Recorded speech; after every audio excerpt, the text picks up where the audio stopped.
So this conversation about language makes me think about the GLBTQ phrase, moniker, label.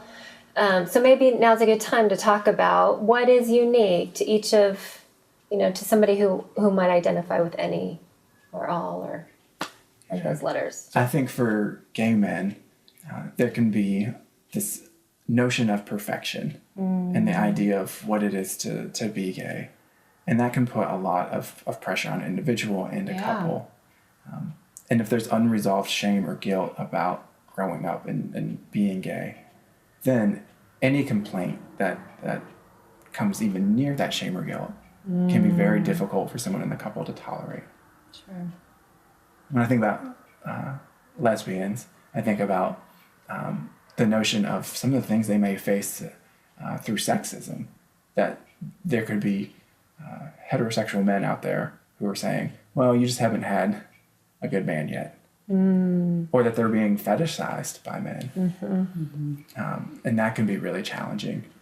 Okay. So moving on, so the B. Yeah.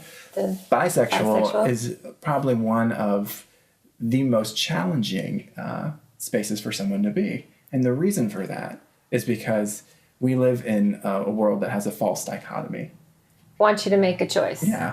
And so bisexual clients can feel like they don't have a place to belong. There's no bisexual bar to go to. It can also be a challenge even within the L and the G community because there's a false notion that bisexual people just haven't found the right gay person or lesbian yet, and that bisexuality is a place on the road to becoming gay, and it's just a sort of a stopover. Or that they're not taking the risk that a gay or lesbian person is. Yeah, that they're keeping themselves safe. So there's not a place in the straight world for bisexual people. There's not much of a place in the LGBTQ world for bisexual people. So we need to make more room. And unfortunately, I think they get labeled a lot as just being maybe more sexually charged, which isn't necessarily so. In my work in HIV, I know that a lot of times bisexual people are blamed for the spread of HIV. So there's a lot of stigma that they have to shoulder.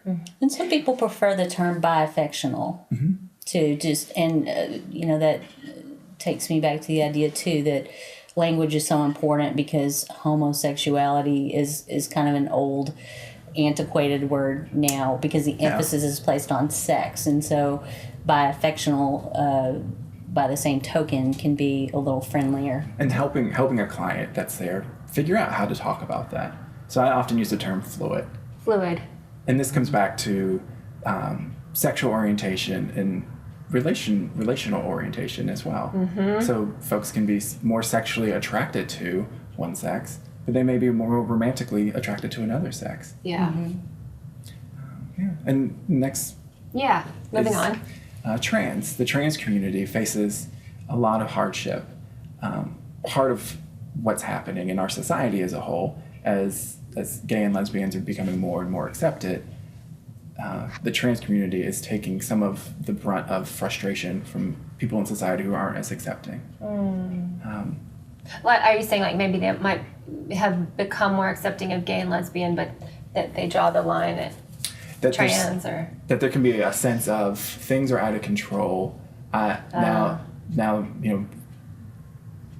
things are not as they used to be, and there's all this progress, and I'm not ready for that. I'm scared of that.